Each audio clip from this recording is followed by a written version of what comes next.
L'agriculture est un domaine où l'IA joue un rôle très important. Aujourd'hui, elle représente 49% des cas d'utilisation en Afrique. Maudit, 230 km au nord d'Abidjan. Ces hommes qui arrivent sur cette parcelle d'anacards et d'EVA ne sont pas des agriculteurs. À l'arrière de leur pick-up, pas de daba ou de machette, mais un outil qui tient dans un petit coffre. Un drone. Équipé de caméras et de capteurs intelligents pour collecter des données, ce petit appareil volant est la propriété de Joule International. La start-up a été appelée à la rescousse pour réaliser un diagnostic complet de cette plantation. Le propriétaire n'est pas satisfait des rendements.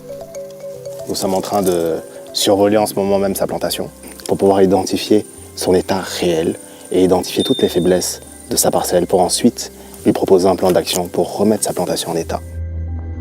Inspecter cette plantation de 30 hectares aurait pris 14 voire 17 heures avec les méthodes traditionnelles. Le drone mettra moins de 2 heures. Ces drones-là vont pouvoir nous permettre d'identifier plus rapidement, plus efficacement, avec plus de précision, ces zones que nos agronomes doivent aller inspecter sur le terrain. C'est un outil qui permet au client de savoir exactement quel est l'état de sa parcelle pour ensuite poser les bonnes actions au bon moment. Cette intervention coûtera au client 15 000 francs CFA par hectare, soit 450 000 francs CFA pour les 30 hectares. Et Joule ne se contente pas de survoler les plantations. Grâce à la technologie des drones, couplée à l'intelligence artificielle pour traiter les données, la start-up a développé toute une panoplie de solutions digitales qui pourraient bien révolutionner le secteur agricole.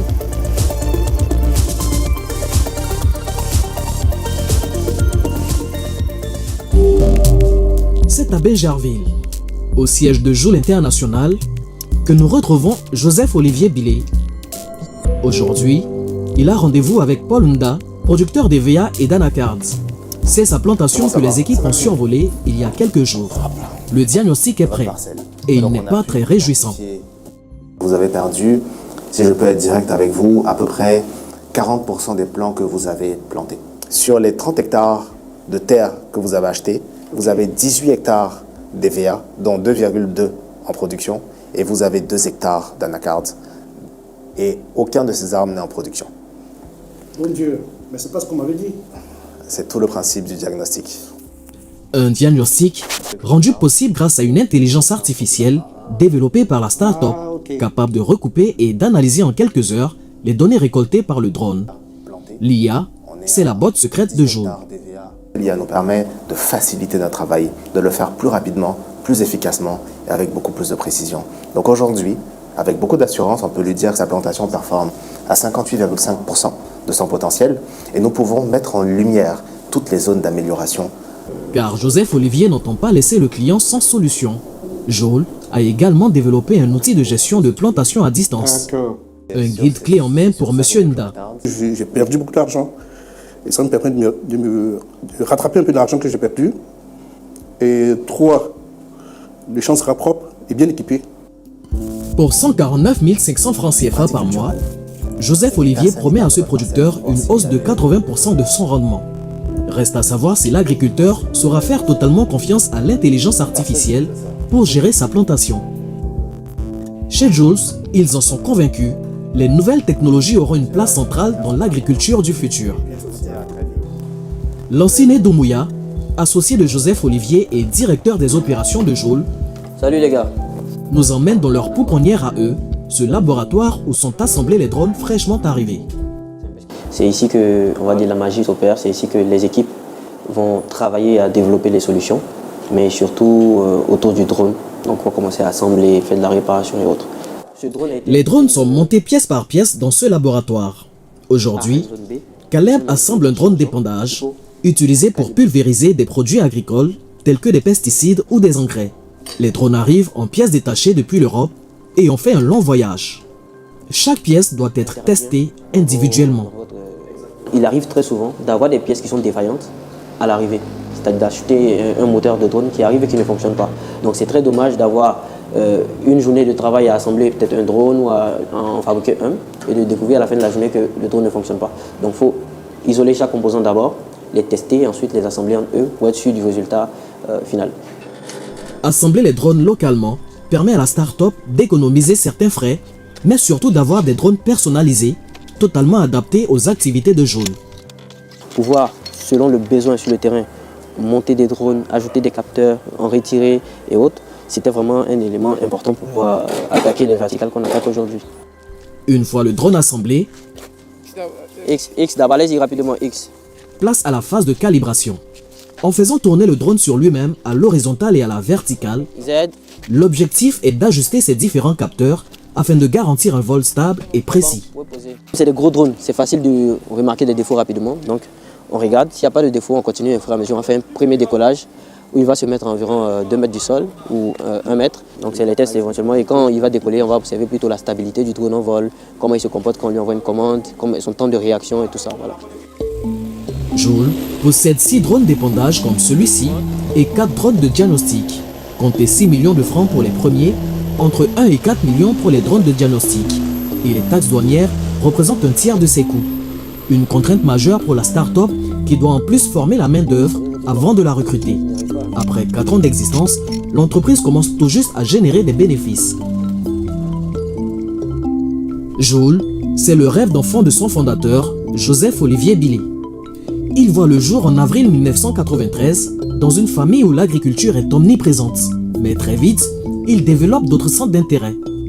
Plus jeune, j'étais passionné d'aviation, de pilotage, d'aviation en général.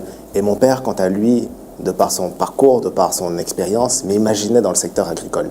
Donc il m'emmenait sur ses plantations avec lui et il espérait que je finisse dans ce secteur. Quant à moi, je m'imaginais aux commandes d'un avion de ligne.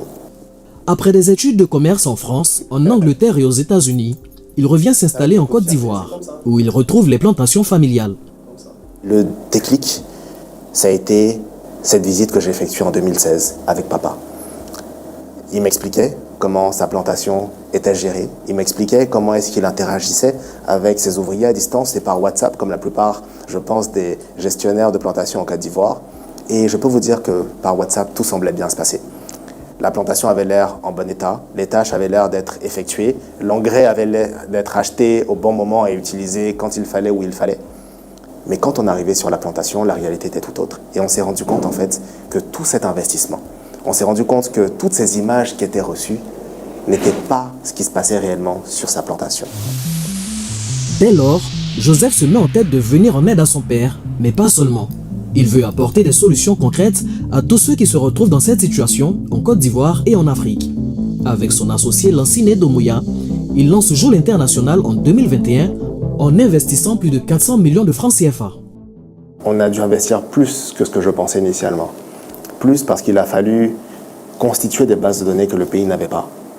Comprendre le marché, des bases de données également pour l'intelligence artificielle. Il fallait collecter des données de plantation, de différentes spéculations à différents âges et j'en passe. Donc toutes ces opérations techniques ont été très coûteuses pour nous, mais sont le cœur de toutes ces technologies-là que nous développons au quotidien. Un investissement qui leur a valu une trentaine de prix, dont celui de la meilleure start-up de la CEDEAO la même année en 2021. Et Joule intéresse de plus en plus les collectivités publiques. Ce jour-là, à Dioulatie-Dougou, dans le nord de la Côte d'Ivoire, les habitants sont réunis pour un événement, le premier vol de drone dans la ville. Le maire, Cédric Diarra, a tenu à ce que les équipes de Joule établissent un diagnostic en commun des terres agricoles environnantes. L'idée, booster le potentiel agricole de sa commune. Là, on est à peu près 119 parcelles qui ont été géolocalisées. Ça nous permet déjà d'avoir une idée des différentes cultures sur le terrain. Donc vous voyez que essentiellement c'est du maïs, c'est du riz. Donc là, en termes de sécurité alimentaire, ça donne des données qui sont importantes. Vous voyez, ça vous montre ici qu'on fait même du cacao, du coton, de l'anacarde. Donc avec ces données, nous allons frapper aux portes du secteur privé et puis essayer de rendre cette zone attractive et de pouvoir attirer un maximum d'investisseurs. Ce premier partenariat avec une collectivité publique pour Joule pourrait bien ouvrir la voie à d'autres collaborations. Et dans le secteur privé, certains ont su voir très tôt le potentiel de la start-up et de ses solutions d'intelligence artificielle. Cet après-midi, Joseph Olivier et un de ses collaborateurs ont rendez-vous au siège d'une société de courtage en assurance.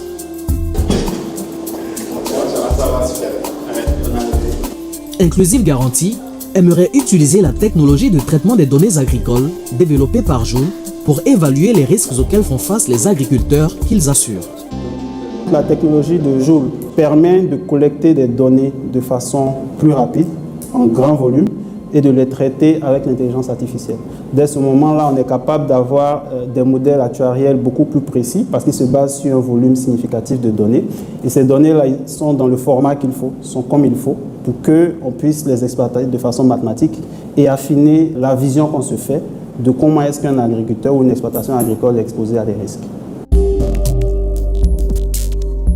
Les aléas climatiques causent d'importantes pertes agricoles dont 70% pourraient être couvertes par une assurance. Pourtant, seul 1% des agriculteurs africains en bénéficient, contre plus de 50% en Asie. En Côte d'Ivoire, ce taux est inférieur à 3%. Pour y remédier, la Banque mondiale a lancé en décembre 2024 un programme d'assurance pour 50 000 fermiers ivoiriens. Et l'intelligence artificielle pourrait accélérer ce processus, tant les possibilités dans le domaine de l'agriculture sont multiples. On est capable, pour un agriculteur donné, selon son exposition à la pluie, avec une plus faible exposition à la sécheresse, de lui faire payer le prix qu'il faut pour la pluie et le prix qu'il faut pour la sécheresse. C'est dire que grâce à toutes ces données-là, pour chacun des agriculteurs, quelle que soit sa taille, tout devient possible. Il peut avoir son assurance sur mesure, couvrir uniquement ce qu'il veut. Les coûts actuels de l'assurance agricole en Afrique de l'Ouest tournent autour de 30 000 francs CFA par an à l'hectare. Avec cette méthode, il pourrait être réduit à environ 15 000 francs CFA. Et qui dit agriculteur assuré, dit meilleur accès au financement. Un autre point important pour Joule.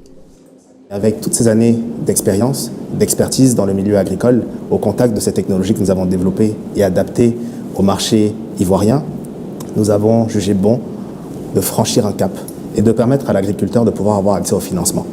Parce que sans assurance, il ne peut pas avoir accès au financement.